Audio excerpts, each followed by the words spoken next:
To the Service Improvement, Regeneration and Finance Scrutiny Panel. Because this is the first meeting of the municipal year, we are required to agree a convener. So Councillor Holly has agreed to remain in the role this year. So could I just ask for a show of hands from members that you're happy for Councillor Holly to continue?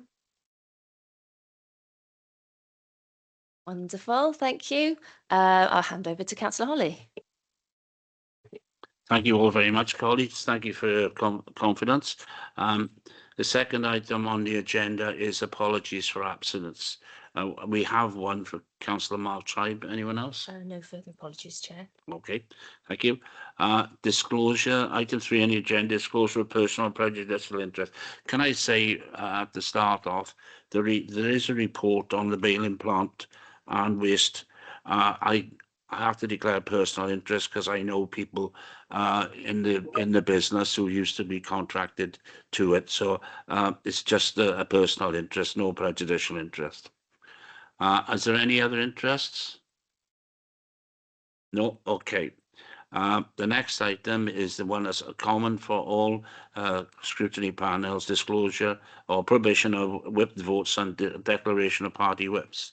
Are we all okay with that? Okay, then item 5 on the agenda are the minutes of the previous meeting, which were on the 6th of May. Okay, I'll go through them. Page 1, page 2.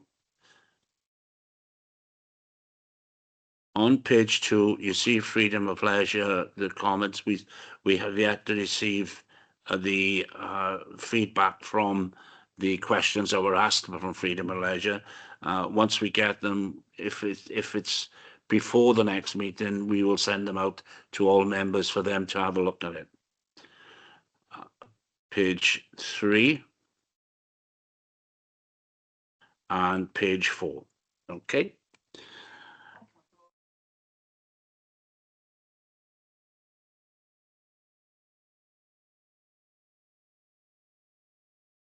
Do you want to pay?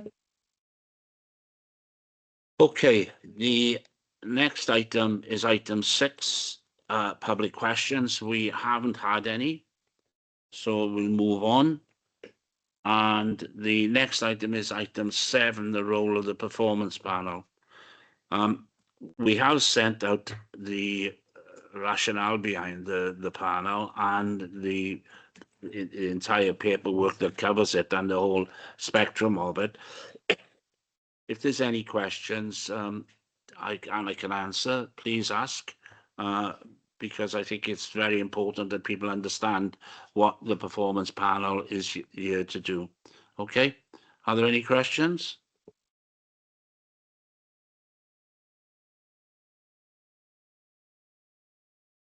Okay, thank you all very much, and you're all happy with that. Right, the item 8 on the agenda is the annual review of performance. Can I welcome Councillor David Hopkins, Deputy Leader, who is the political responsibility and cabinet for this, and Mr. Richard Rowlands, who's the corporate performance manager. And it's over to you, Councillor David Hopkins. Thanks, Chair. Much appreciated. What I would like to thank Scrutiny for the opportunity to address you this morning, and particularly talk about the annual review of performance. This is the 3rd year that we've been doing this in this format of particularly with self-assessment. It's a very fluid situation. We are learning as we go along. This is one of the steps that we go through before it comes to the council. It's already gone through our audit committee last week, and a relatively positive outcome from audit, I'm told. More than happy to answer your question, but could I at this point hand over to Richard and put my thanks to Richard Rowlands for all the work that he's put into this. And I think it is, it's improving every year. It's easier to read this year than last year, the comments that were given at council. So, and we have included some case analysis as well. So more than happy to hand over to Richard at this point, Chair. Thank you, David. Over to you, Richard. Thank you, Chair. Thank you, Councillor Hopkins. So yes, the report, you'll see it starting on your papers on page 25. As Councillor Hopkins said, it's the annual review performance, which is the council's statutory self-assessment and wellbeing report. So what the reviews the weight is how effectively the council has delivered its functions, how well has it used its resources, and how well has it performed in terms of delivering its 6 wellbeing objectives set out in the corporate plan. And this relates to the 2024-25 financial year. And the review is based on a wide range of Richard, can I evidence, stop but you for a minute? Are members Certainly can. experiencing any issues with the sound? No? Yes, Chair, I'm experiencing some visual issues as well here, so I don't know whether it's me or... It's very quiet. I think the volume is more to do with our own laptops, potentially, but I just want to know if there's any feedback in any way. No. Okay. Thank you, Richard. Thank you, Chair. As I was saying, the review is based on a wide range of evidence that there is consistency in the process. We used a common framework to assess performance across 3 dimensions, which is the requirement of this particular piece of work, which is firstly around governance. So how well is the council run? How well are decisions made? The use of resources, particularly in terms of the management of people, of our finances, of our assets, and our systems in terms of how they're managed. And then in also performance improvement, which is around our priorities and the delivery of those and how change is driven within the organisation. So as you can see in paragraph 9, each area was evaluated using a 4-point scale. So strong, good, mixed, or a priority for improvement. And the overall assessment, which you can see in paragraph 16, is that the council's performance was rated as good within that 4-point scale. And that's based upon a consideration of the council's strengths, the risks, and also the areas for improvement, which you can see there summarised in paragraphs 18 to 20. Each of the individual 6 wellbeing objectives are also assessed as good, and you can see that summarised in paragraphs 22 to 27. Regarding the application of the Sustainable Development Principle from the Wellbeing of Future Generations Act, the Council's performance in relation to that and its alignment with the 5 ways of working is set out in paragraph 28. The review identified several cross-cutting priorities for improvement as well, and you can see those described in paragraph 29. Paragraph 31 then details the stakeholders' input used for the review. And then in paragraphs 33 to 40, that summarises the risks and issues that were cited in the review and the mitigation strategies which are in place. And these are actively monitored through the corporate risk register and through the internal governance framework. So just to conclude, the annual review performance, it seeks to present a balanced and evidence-based assessment of the council's performance, and in doing so, it highlights areas of strength whilst also setting out clear priorities for improvement. Thank you, Chair. Thank you, Richard. I'll start from the beginning. Has anybody got any comments generally on the report? And I'll go through it page by page. No? I can't see anybody's hand up. Right, going through page 25, showing the well-being objectives, sorry, not objections, objectives. Okay. Right, then moving on to the grading scale. Any comments on that? Okay, then the annual review of performance. Dry summary of the findings? No? The use of resources? Yes, I think. yeah. I put my hand up. Who's that? Sorry. Oh, sorry, Jeff. Yeah. Yeah, Richard, I was in audit and I know we've actually gone through this report. With regards to, I know we're actually doing the page, each page and so on, but they're actually on about assessments, you know what I mean? Good, which is, which is good, shall we say? But actually jumping forward with regards to Hang on a second. I know it's going to come on a little bit further. Sorry, I can't find the stakeholder participation, which actually feeds into, why you've actually said good and so on. It can't all be good, with regards to what people have actually commented on. Is there some sort of summary or breakdown with regards to, what's good and so on, how they rate it?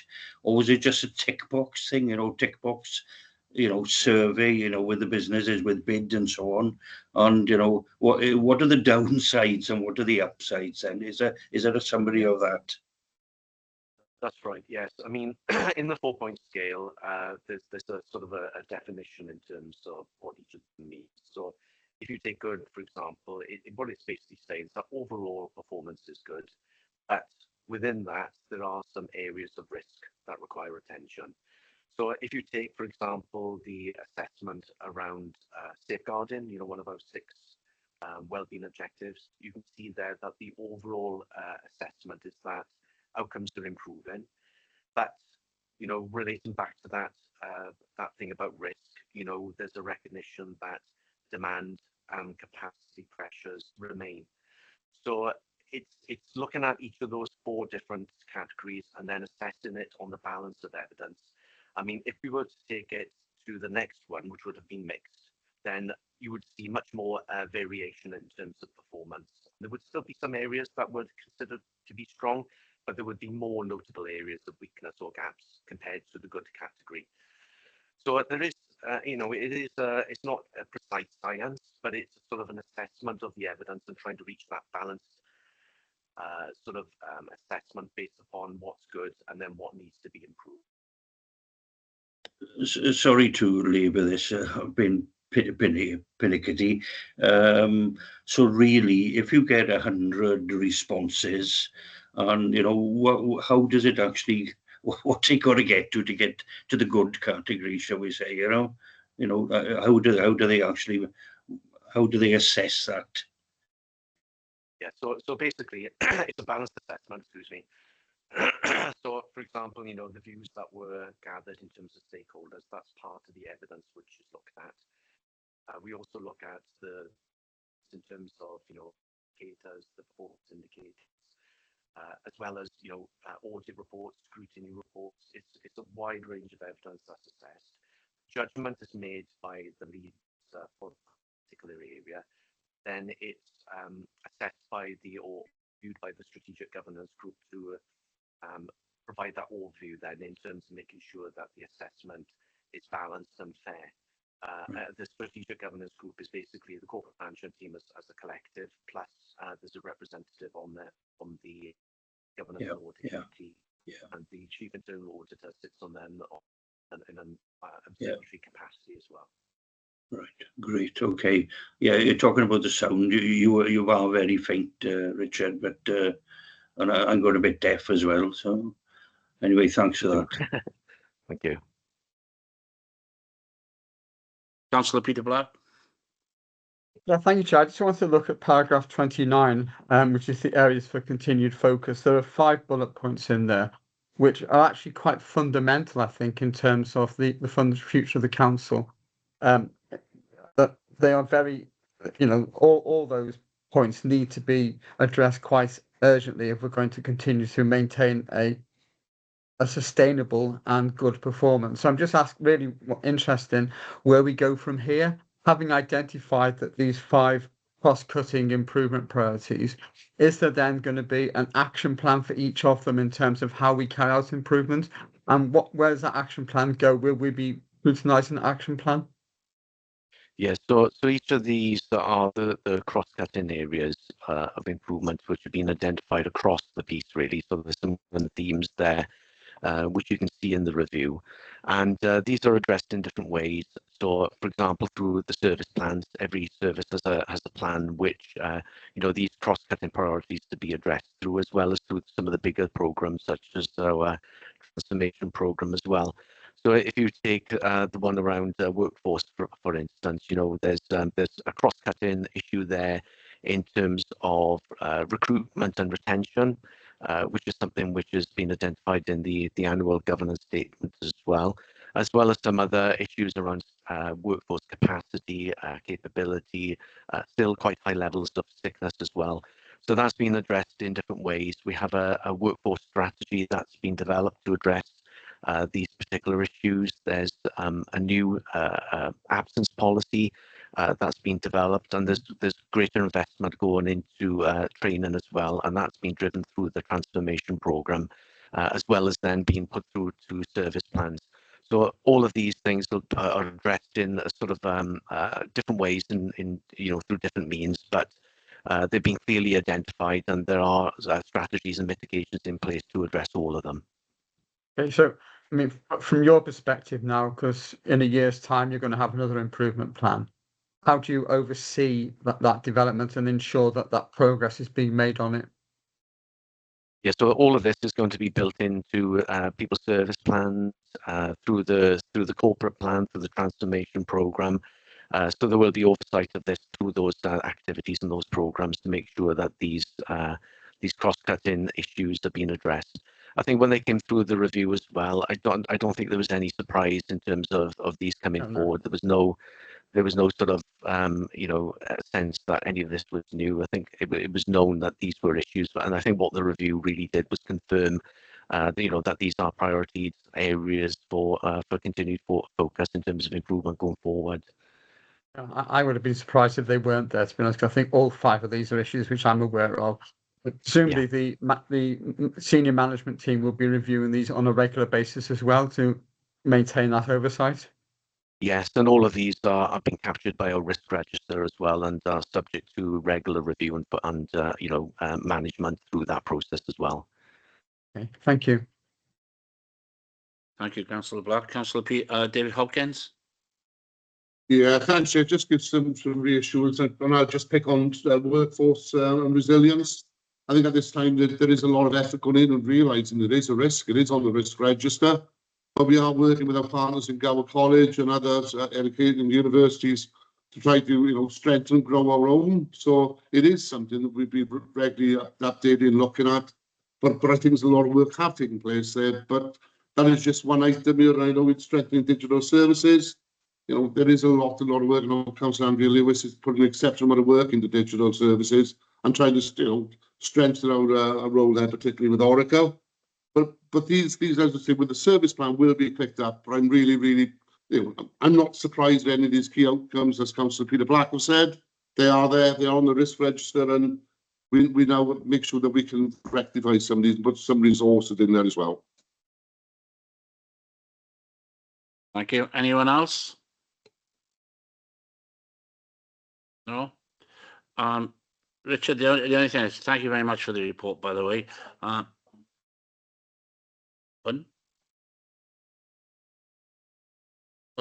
Ask me a question.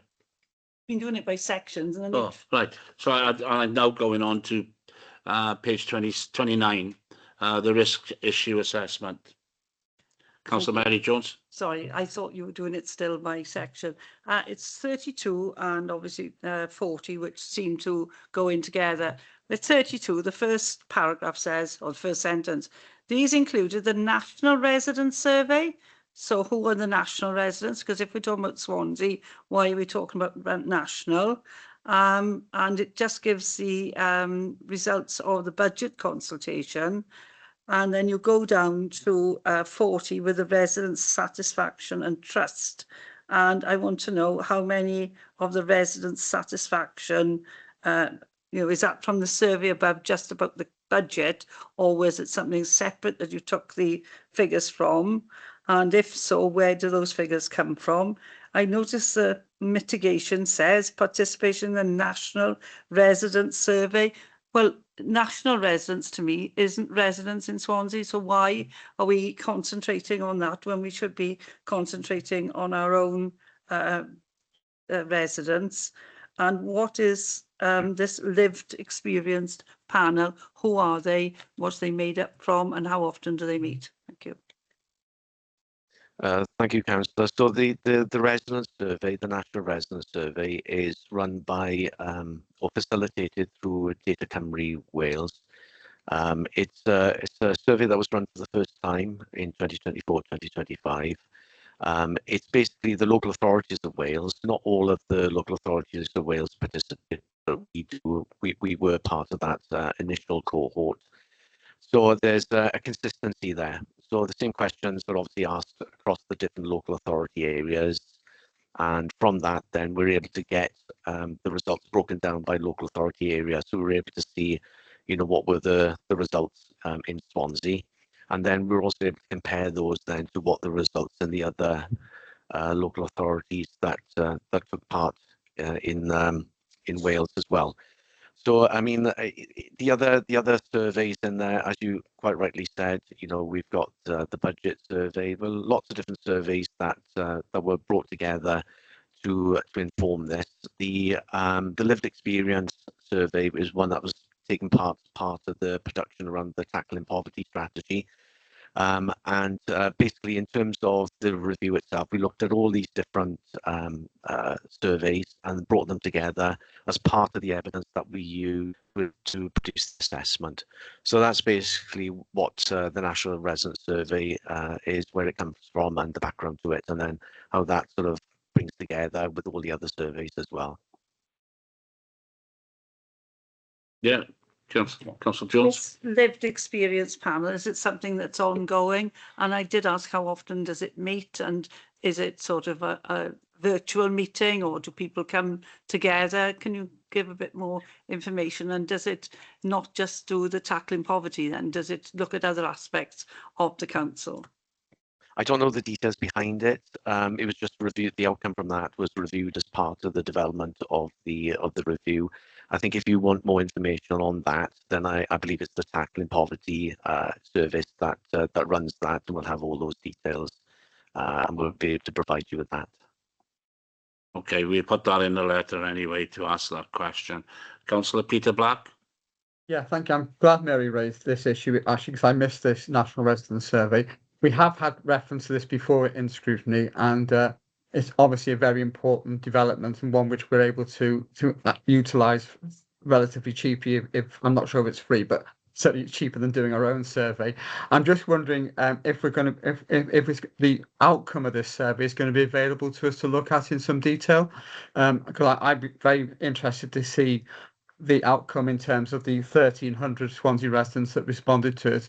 I think that would be very useful from a scrutiny point of view as well, to look at that detail.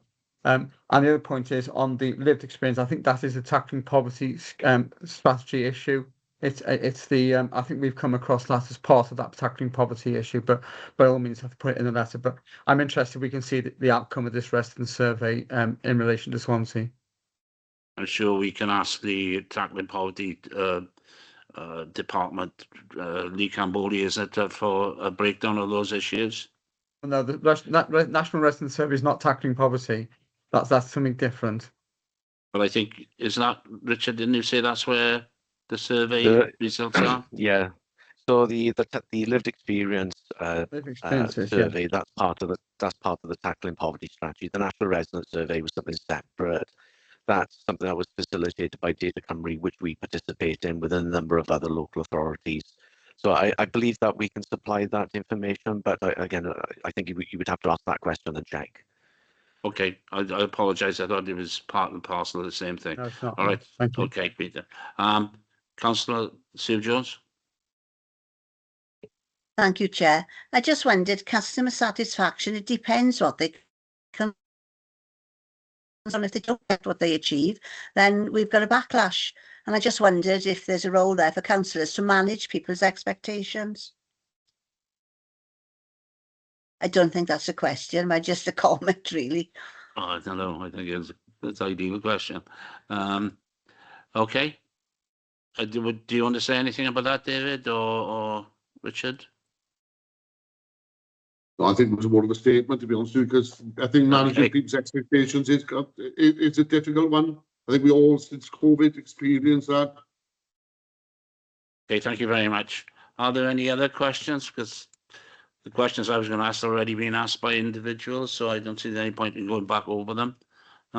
Anyone else? No? If that's the case, can I thank you, David, and can I thank you, Richard, for your attendance this morning and for the report. Okay. Obviously, in the letter, Okay. we'll be sending it out and asking the various questions that members have asked will be in that. Okay. Thank you very much. Thank you, Chair. Thank you. Next item on the agenda is item 9, the Bailing Plant report, and can I welcome Councillor Cyril Anderson as a cabinet member for community, and Ms. Rachel Jowett as head of corporate services and waste. And many of you may have known Ms. Jowett from her days in the WLGA, which I did, but there we are. So can I hand it over initially to Cyril, and then obviously we'll go through the report.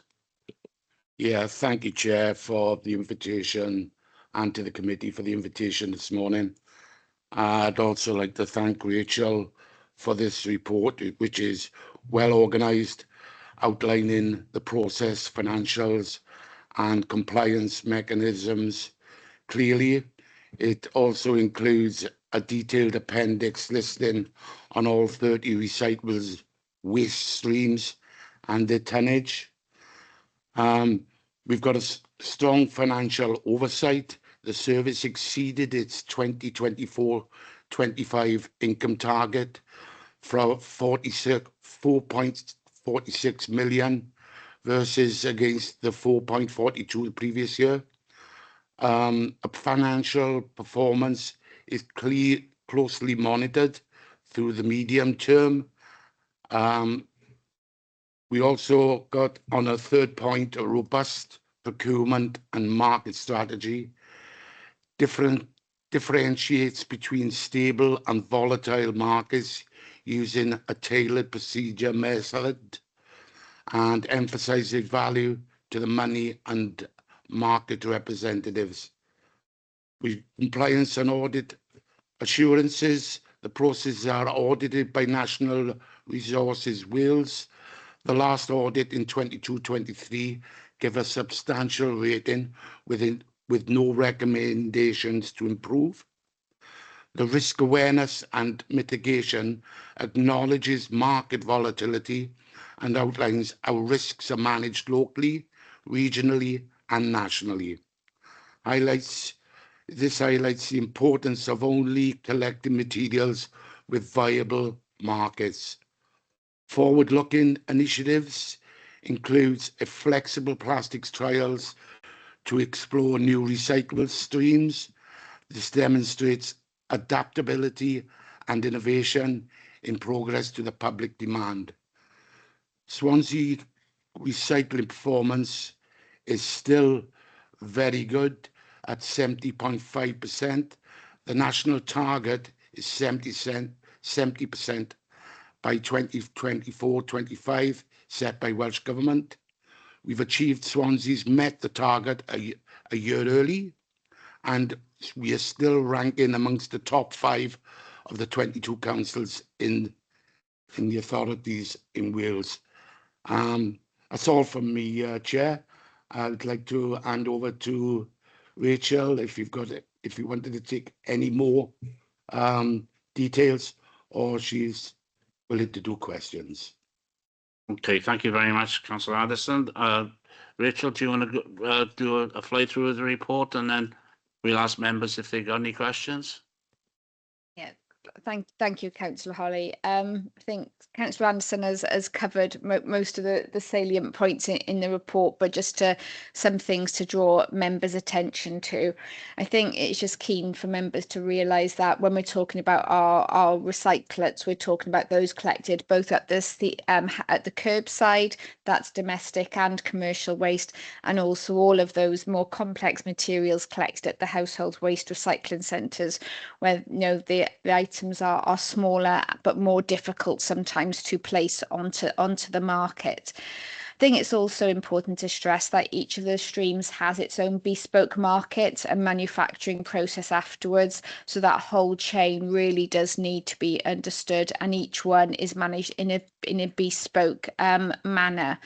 And I think, you know, what we have tried to do is to look at, you know, what is best value for the authority in terms of price, but also marrying that with certainty and also having confidence of good end destinations for the materials. We do have to report at a national level on what happens to the recyclate that we collect, and that is audited to say that what we are saying is recycled is actually recycled, and as Councillor Anderson says, that is audited by Natural Resources Wales. We have put into the report that, you know, we are very much subject to the market. The surge in oil prices the last few days will no doubt see our plastic price increase, but it often means that there's then other impacts on other recyclates as the economy slows down. So we are very much at the mercy of the global market, which is why we do try to go for medium to longer term contracts to give us that assurance and certainty. I said of the 36 materials, 30 of them are actually in medium to long-term contracts, just to allow us to give that security for financial and also circular economy purposes. I think it's really important that we do look at just not the price and location of where materials are sold to, but what they do with them, how good they are with their permit performance, and also what they do with the materials if they're a broker, and are they going to what we call closed loop recycling as far as possible. And as I put into the report, that's newspapers back into newspapers, it's glass back into glass, rather than say glass going into aggregate, for example. That's still classed as recycling, but then aggregate can't really be turned back into another product to be sold back on the market once it's at its end of life. And I think, you know, we do follow the corporate procurement processes. Corporate procurement are involved when tenders are opened, and the team then manages the contracts in a very timely manner, because we have to have regular data through, both for the financial payments that they have to make to us, otherwise we would withhold the materials going to them, and also for our data reporting to inform our 70% recycling performance. As I said, so, you know, and Councillor Anderson said the last audit done by the internal audit was in 2022-23. I've outlined, you know, that wood is our biggest risk at the moment, and that again is being managed at a national level. So, you know, we do try to work as a collective group of authorities where possible to make sure we're stimulating the market and ensuring appropriate markets are available. And again, this is work which is developed in partnership quite often with the Waste Resources Action Programme, so that's WRAP Cymru, where they look at to try and stimulate the market and give grants to businesses to invest in growing the circular economy in Wales to allow us to collect more materials, and that is something we very much want to be part of in the future. So really pleased to present my first report to you, members. I love talking about rubbish, so happy to take any questions. Thank you very much, Rachel. And you've been talking about rubbish for a long time, if I remember rightly, but we won't go into that. Okay, I've got first questions from Councillor Mike White. Thank you, Chair. Yes, thanks very much for the report. Very, very interesting reading. Can I just ask, due to the success in Swansea in providing recycling services for the citizens of Swansea, have the council been approached by other authorities to see how we are providing such a good an excellent standard of recycling services? Because clearly Swansea is taking the lead in Wales, and as we see within the national media, only councils in Wales now are only starting to look at putting in place measures for actual recycling. I think it's a credit to the department for what they've achieved and how they've been hitting their targets and exceeding the targets in recycling. And I believe this department and staff to be really commended for all their efforts, Chair.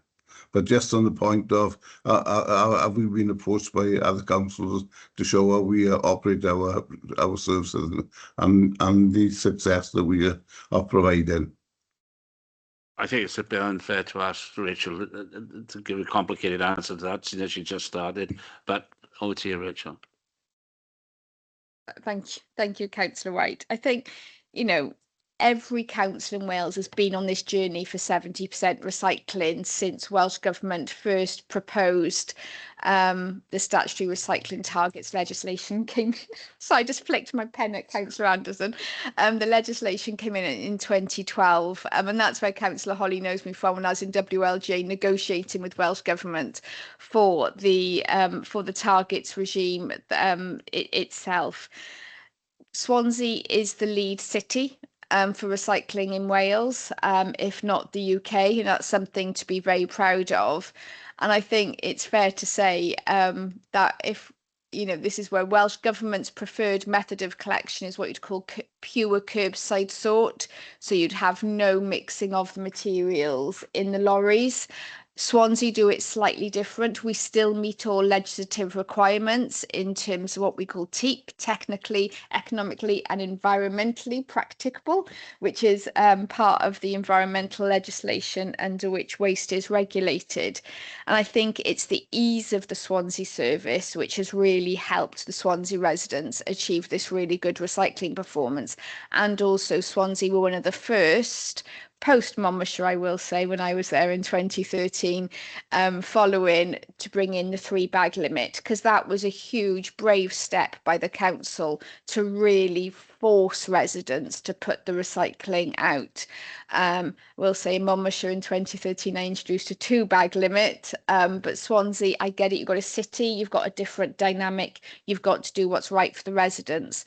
So, you know, we all do work closely together as local authorities in the waste world. We have regular meetings.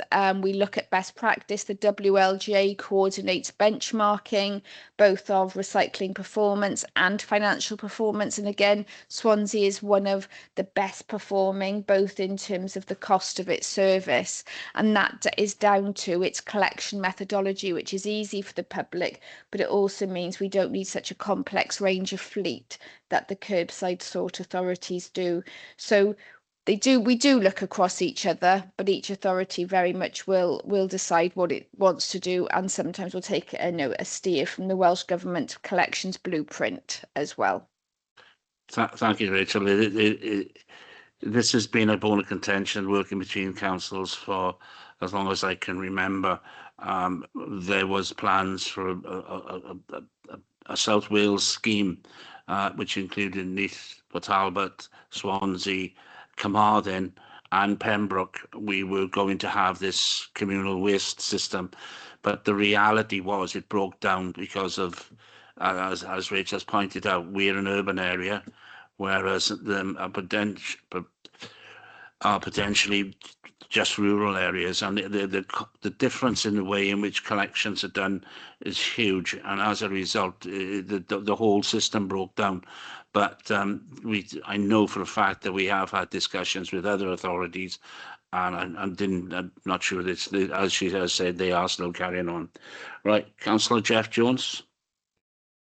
Yeah, thanks, Chair. Yeah, thanks, Rachel, for the report. Really interesting. With regards, you were mentioned about long and medium-term contracts. What sort of time span are we actually talking about there? And are these fixed contracts or are they variable price contracts? Yeah. Gone? Oh, sorry. Yeah, so thanks, Councillor Jones. So long to medium term, we're talking sort of like three to 5 years. We wouldn't normally go for longer than 5 years for recycler income, just because of the changes within the market. The values would be index linked, normally to CPI or RPI, and benchmarked. But obviously the contract management process is based on more than just them paying us regularly, but in terms of this, as I said, the good data that comes forward, what they're doing with it, what, how much are they actually recycling or put into other markets as well. So that is normally, where we'd be looking to pitch our contracts. The spot hire, which is where then there's sort of like ongoing competitions. That's for the shorter term materials where there's more volatility in the market. I said they are very much, a reactive market. So yeah, long to medium term, no more than 3 to 5 years, just because of the state of the market, and it also allows us to take the opportunity for changes if the market develops locally or regionally to try out new materials or new off takers. Okay, thanks for that. With regards to I'm glad you actually put in that you don't restrict the contracts to, shall we say, local suppliers, and all our local companies. I'm glad it's best value really for for the authority. But it just saying you've actually got a part here that some of them you run a monthly mini competition. How is that actually done? It must be quite time intensive. Can you explain how you actually do that? Does procurement actually do it for you? You look at the spot market or whatever. Well, can you explain what the competition is? What's contained within that competition? Yes, I think that this is where, so we've got an office, well, we've got 2 officers who sort of like do projects and procurement management for us, because we obviously have to manage a lot of materials, not just the recyclates. We've also got the food waste, garden waste, etc., and those contracts need management. So the spot markets, those monthly competitions, those are where there is far more volatility and not so much certainty within the market, and some of the contractors wouldn't be able to commit to a long-term contract because of their end markets. And this is where that relationship with both Natural Resources Wales and our neighbouring authority really comes into its own, because we need to have that intelligence of what is out there, who is compliant and got the appropriate permits, and then you are literally running basically a mini auction for them to submit all of the relevant information. As I said, it's not just price. And then it is then a mini comp process is when it's almost what you'd call dynamic purchasing, but in this case it's dynamic selling, and then procurement are involved and have that oversight to ensure that things are being done very fairly and openly in line with the rules. So yes, it is a resource intensive, but this is more due to the needs of the market and us not being able to put long-term contracts in place. If in time the market matures and there's more stability, we would look to move those monthly contracts into more longer-term contracts to give us some more security for the management of the materials. Yeah, thanks for that. I know you mentioned shall we say, the Welsh consortium and so on, but really you are competing against other authorities in Wales. Are they aware of the price that you actually obtain? Do you share that information with other authorities? And do they actually have mini competitions as well?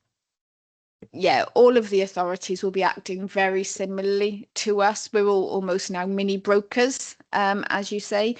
There is what's called the Recycle Now tracker, and that's done on it's a national waste magazine, which then gives the benchmarks for prices. And that's from their market intelligence. So we'll be benchmarking against that. And of course, when the authorities get together, of course, we have a little chat about who's getting what for what, just to ensure we're getting value for money as well. But we also can't breach commercial confidentiality sometimes. So there is that information sharing.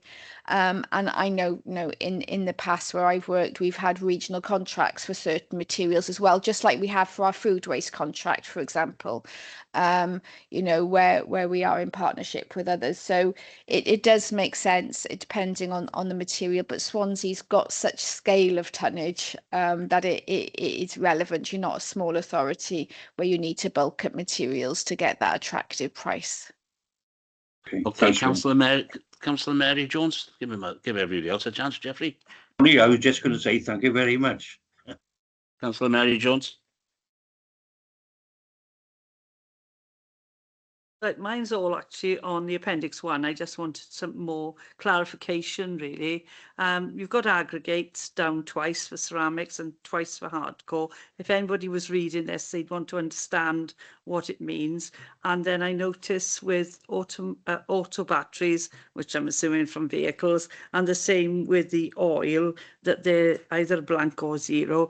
Are they recycled in a different way by different people? Is it the motor industry that does it? And also then when you go further down with papers mixed, you've mentioned newspapers, obviously, but what do you mean by papers mixed? You know, sort of, can you put a bit more meat on the bone then in effect? Thanks, Councillor Jones. So yeah, so with the aggregates, so yeah, 2 ceramics, 2 hardcore. Why would that be? So for example, that could be for last year that there were 2 different off takers, depending on, again, so if there was so there might have been one contractor taking 2,900 tons for ceramics and another one taking 910 tons, and again that could be to do because of the volatility in the market and what the supplier could take, and again for the hardcore. So yeah, with yeah, your papers and sort of like, yeah, and again, same for scrap metal. There's 3 different tonnages. There are 3 different off takers for that. So it's recorded separately. Now, we could have aggregated it up as one, but it just actually shows the committee of transparency that actually there are various contracts because the sometimes, you know, it depends on what type of material it is as well and the volatility in the market. You know, the paper one, so paper you mixed is where you so you've got paper, news and PAMs, that is your pure paper, whereas paper mixed could actually include some of the cardboard that's in there as well. Even though we got cardboard above, but that cardboard could be from the CA site, from the household waste recycling centre, but the mixed paper will be what's collected at curbside, which is with the cardboard. So it's classed as mixed paper. So it's got a different value in the market. So yeah, Motor oil and, well, I'm assuming it is, it says, but engine oil actually it said, and it says about batteries auto.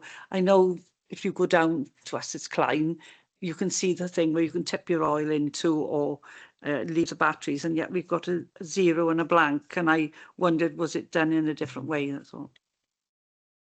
I'll have to come back to you on that one, Councillor Jones. I've asked the team for that as well, because when they gave me the appendix last week, I said, still being quite new, I haven't got to the fine detail of all of it yet. Okay, so we'll put that in writing. Thank you, Councillor Matthew Jones. Yeah, thanks, Chair. Apologies again. I haven't got my camera on. I'm having some technical issues. The household waste recycling centres are a large part of us meeting our recycling targets, and it's great that we have a year early. I don't expect an answer today, obviously if we haven't got the figure. What sort of percentage do they contribute towards us meeting our percentage for the targets that are set down by Welsh Government? So for argument's sake, we met our targets a year early. What percentage of the waste from the household recycling centres contributed towards that? You're absolutely right. I'll have to get that in writing back to the committee.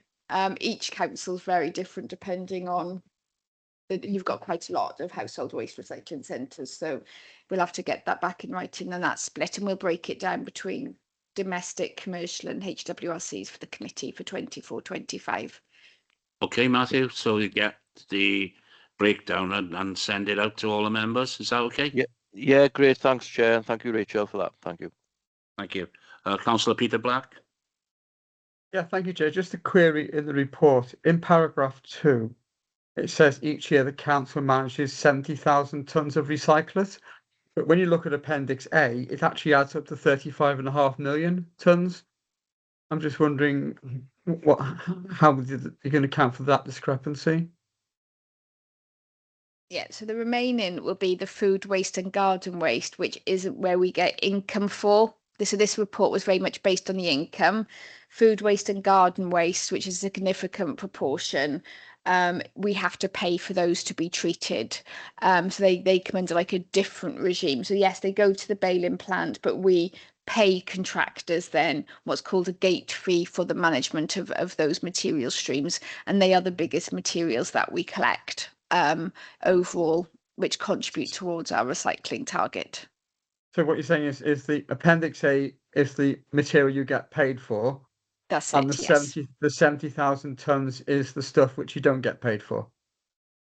70,000 tons is all of the recyclates. So Right, recyclates for which we get income for and which we pay for.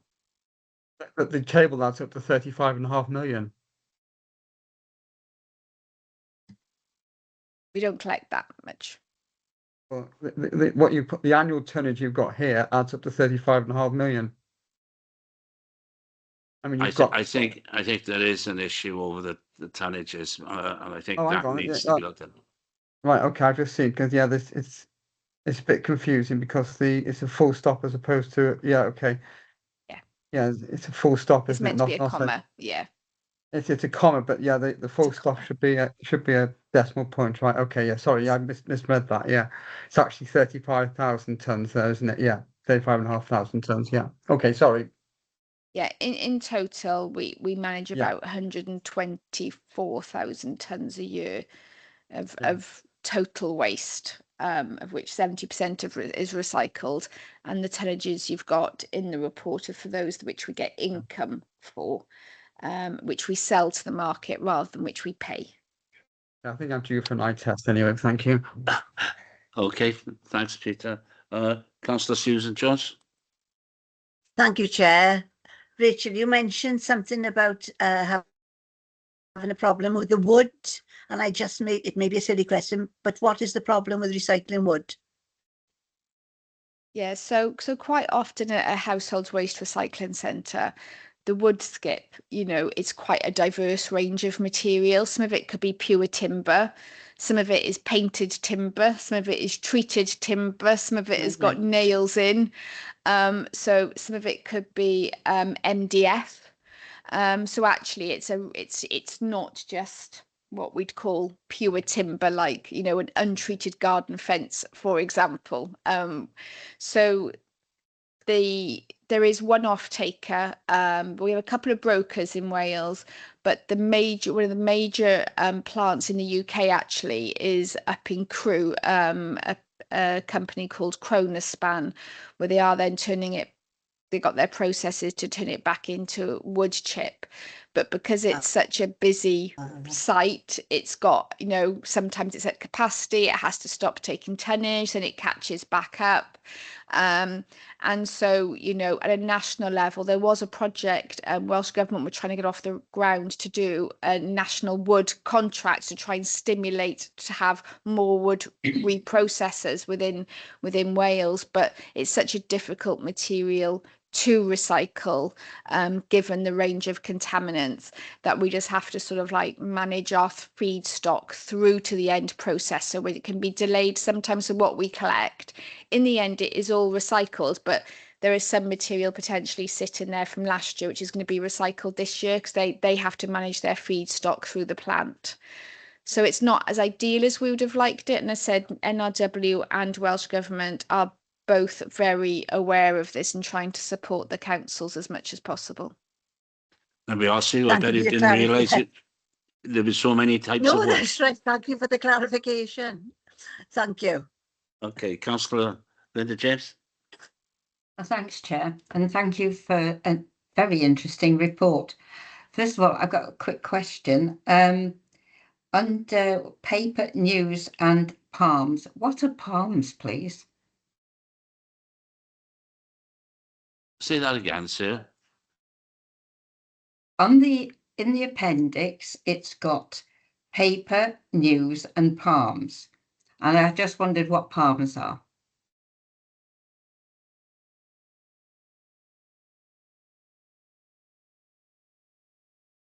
No? Yeah. It's So it's the heavy it's heavy news paper, and palms. So it is the type of paper Yeah. and the process for recycling it. So it is it's one of our technical geeky waste phrases. So Right. news typically refers to newspapers and magazines. Okay. And palms refers to palm paper, which is manufactured newsprint and corrugated base paper from a recovered fibre. So yeah, it's very much about that. The market wants to know what it's taking, to know if that end destination can take it. And that's why, again, not all paper reprocessors can take that type of material. Right. So Thank there we you. are. You've also learned about wood. You've now learned about paper. Yes. And now my And second palm point. paper also. It is, you know, the very glossy paper that you have on on paper magazines and what have you. Some of that is palm paper as well. I've far too much interested in this, to be honest. Right. I think we I'm all are. really, Can I come really on to my sad next this is, point right. then, please? Right. Which I is know. back to the wood. I really need to think of get out a bit more. Councillor David Jenkins. I haven't finished.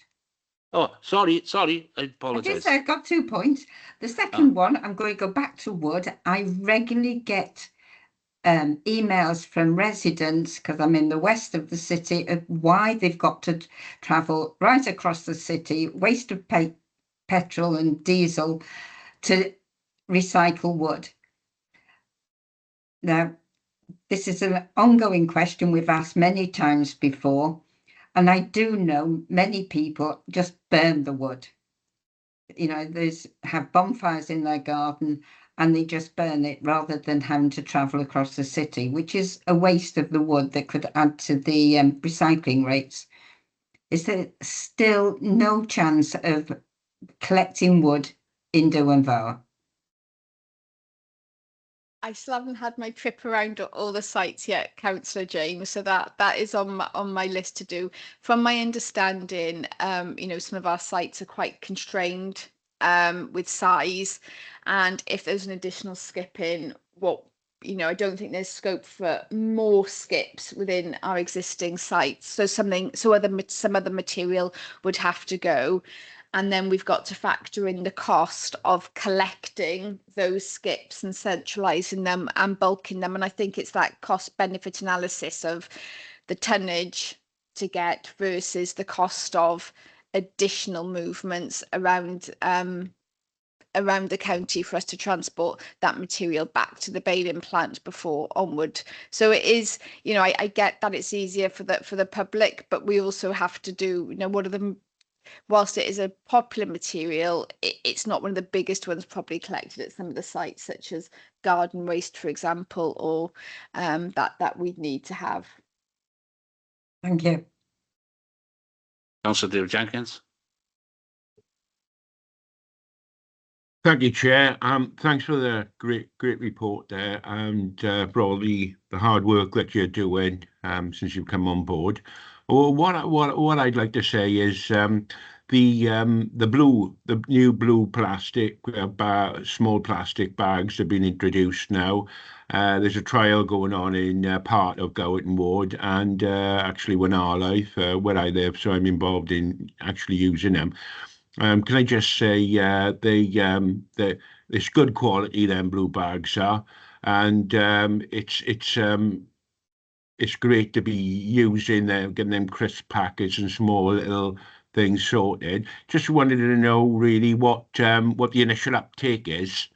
Has it been positive in the trial areas so far? Thanks, Councillor Jenkins. It's too early yet for us to have the assessment on uptake. That will form part of the trial with RAP, who we're working in partnership with over the next couple of months. So yeah, that will be monitored, but it's too soon. Feedback so far has been really, really positive from the residents, and more requests for it to be expanded out. But as the report outlines, part of this is us ensuring what sort of product is put out by residents, and can we deal with it at the baling plant, and can the market deal with it as well?